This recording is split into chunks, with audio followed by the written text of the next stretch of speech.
파동의 속력 부분 살펴보도록 하겠습니다. 파동의 속력은 파동이 모양이 얼마나 빠르게 변해가느냐, 뭐 이런 의미가 되겠죠. 그래서 파동의 속력을 잘 이해하려면 파동이 가는 모습을 좀 잘 그릴 수 있어야 돼요. 그래서 파동이 가는 모습을 어떻게 그릴 것이냐, 그것이 우리의 첫 번째 과제입니다. 칠판에 쌤이 그림을 좀 그려놨는데 보시면, 자, 이와 같은 파동이 있을 때 4분의 1주기 후의 모습, 4분의 2주기, 4분의 3주기 후의 모습을 내가 그릴 수 있는지 그것을 체크하는 것이 첫 번째입니다. 그러면 이 상황에서 4분의 1주기 후의 그림이 4분의 2주기 후의 그림이 4분의 3주기 후의 그림이 어떻게 나타날 것이냐, 쉽진 않아요. 왜냐면 요령이 있으면 좀 쉽지만 그냥 그려 하면은 삐뚤빼뚤 할 수가 있잖아요. 그래서 좀 상황을 좀 검토를 해야 되는데, 보시면 일단 얘가 어느 쪽으로 진행하는지, 선생님 파동의 표현에서 말씀드렸습니다. 어느 쪽으로 진행하는지가 굉장히 중요한 이야기고요. 지금 뭐 편의상 오른쪽으로 이렇게 진행한다라는 가정을 하겠습니다. 그럼 이렇게 됐을 때 4분의 1주기는 한 파장을 4칸으로 나눴을 때, 이미 나눠놨습니다. 한 파장을 4칸으로 나눴을 때 한 칸씩 옆으로 옮겨서 그리면 돼요. 한 칸씩 옆으로 옮겨서 그리면 그것이 파동의 진행 모습이 됩니다. 그래서 어렵지 않아요. 자, 여기서 시작했습니다. 여기서 시작해서 이렇게 갔죠. 그럼 여기서 시작해서 이렇게 그려주고, 그 다음에 여기서 시작해서 이렇게 그려주고, 그 다음에 여기서 시작해서 이렇게 그려주면 이게 파동의 진행 모습을 보여주는 그림이 됩니다. 그러나 여기서 끝나면 안 되겠죠. 왜냐하면 파동은 진짜 이렇게 가는 게 아니잖아. 그래서 여기를 이어주셔야 돼요. 이어줘야 돼요. 사실 진행한 것처럼 보이는 거죠. 진행한 것처럼 보이는 것을 진행한다고 하죠. 네, 표현이 맞는지 모르겠습니다. 진행한 것처럼 보이는 걸 진행하는 거다, 이렇게 표현하는 겁니다. 그래서 여기를 메꿔줘. 이렇게 메꿔줘야 돼. 오케이? 그러면 자, 점을 봅시다. 빨간 동그라미를 봅시다. 그럼 이 빨간 동그라미가 어디로 간 것처럼 보이냐면, 이렇게 마루를 타고, 뭐를 타고? 마루를 타고 옆으로 이동한 것처럼 보이죠. 마루를 타고 옆으로 이동한 것처럼 보이는 것이 파동의 진행이다. 그런데 실제로는 이게 만약에 줄이라고 치고, 줄이라고 치고 여기다가 리본을 묶었을 때, 뭐를 묶었을 때? 리본을 묶었을 때 흔들어. 그럼 리본이 이렇게 변해가진 않을 거 아닙니까? 그럼 어떻게 되죠? 네. 그러면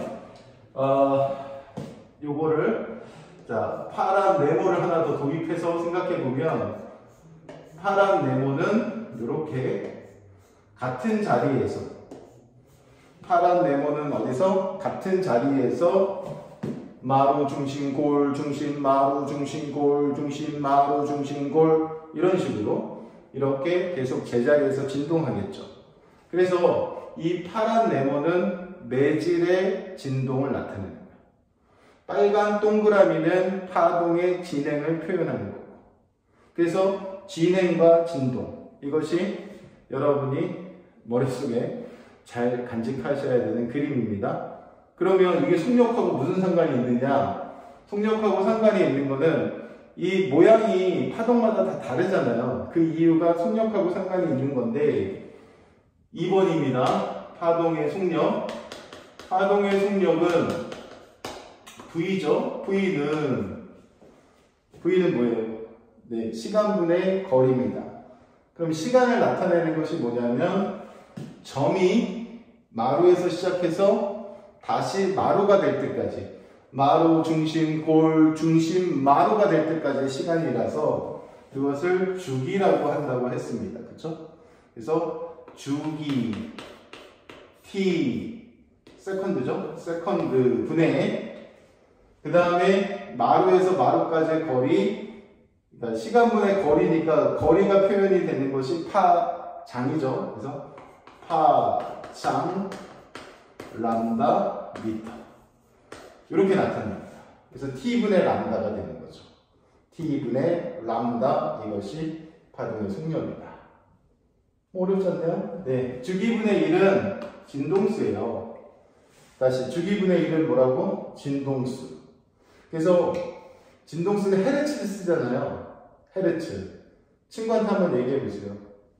너 2헤르츠로 맞아볼래? 너 2헤르츠로 맞아볼래? 이거 무슨 뜻이냐면 1초에 2대씩 계속 때리겠다는 거죠. 따닥 따닥 따닥 1초에 2번씩 계속 때리겠다. 그래서 2헤르츠는 1초에 2번이니까 한 번에 2분의 1초잖아요.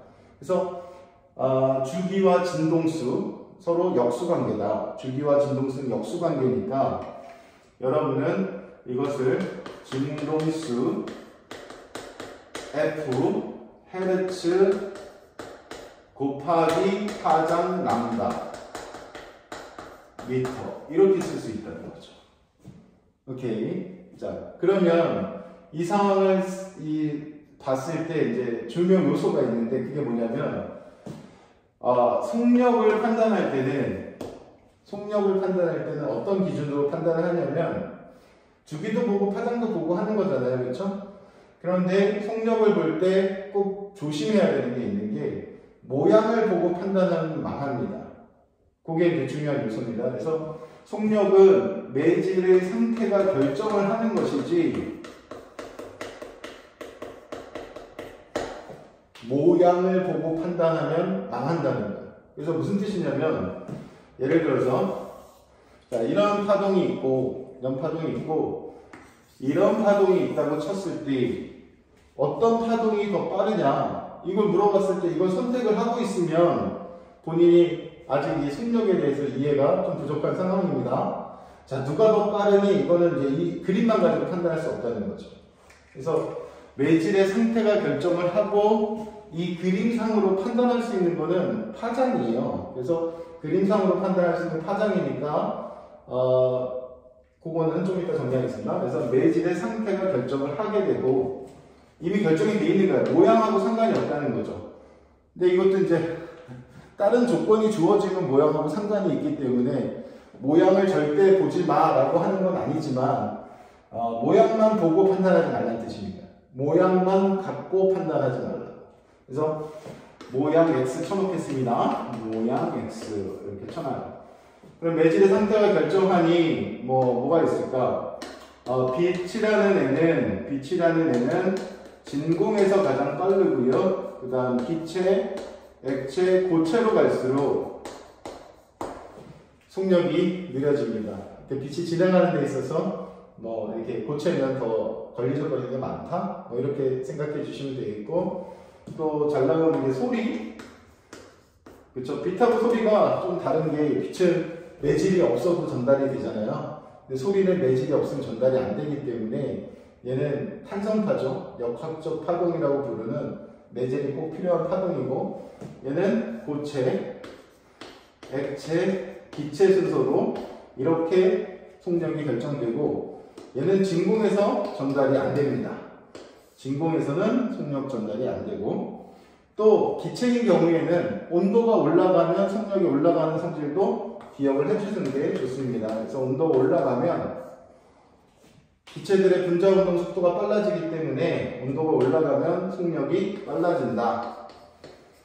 이거 C까지 외울 필요는 없어요. 331.6 더하기 0.6T 이렇게 보통 얘기하는데 그 C까지 외울 필요 없고 그냥 온도 올라가면 소리의 속력 빨라진다. 이 정도. 그 다음에 물결파 정도까지. 네.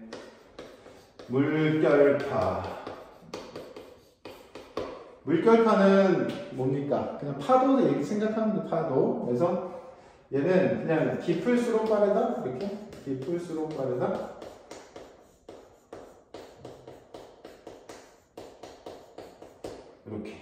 이렇게 수심이 깊으면 모양이 잘 변해간다 뭐 이런 뜻이고, 수심이 얕으면 자꾸 누구랑 부딪혀? 바닥이랑 자꾸 부딪혀서 얘가 저항을 받는다 이렇게 생각하시면 될 것 같아요. 그래서 이 세 가지 정도는 상황을 암기해 놓는 것이 문제를 풀 때 훨씬 더 수월하니 이것을 암기해 주세요. 그래서 속력은 내질의 상태가 결정한다. 모양에 현혹되지 마. 그리고 여기까지 말씀을 드립니다. 자, 그러면 이제 두 번째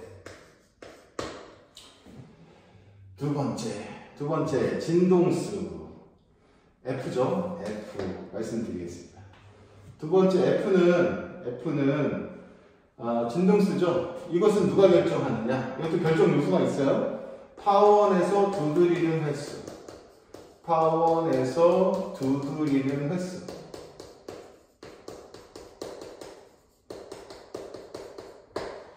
이것이 진동수를 결정짓고, 중요한 게 뭐냐면 내가 진행하면서 바뀌지 않습니다. 그래서 진행하면서 일정하다는 거예요. 진행하면서 안 바뀜.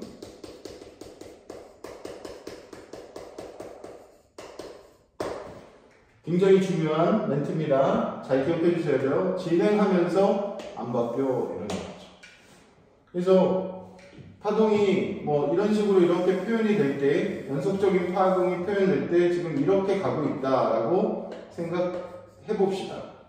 그러면 여기에 진동수와 여기에 진동수 F1과 매질 이렇게 파동의 모습이 F2에서 바뀌었다고 치면 F1하고 F2하고 누가 커? 누가 커? 라고 했을 때 우리가 이게 좀 모양이 복잡해 보이니까 이 복잡한 모양을 진동수가 크다고 이야기할 수 있습니다만 저렇게 하면 망하는 거예요. 또 망해요? 네, 망하는 걸 자꾸 보여드리는 거죠. F1하고 F2는 같은 거예요. 왜 같으냐면 지금 위에 써져 있잖아요.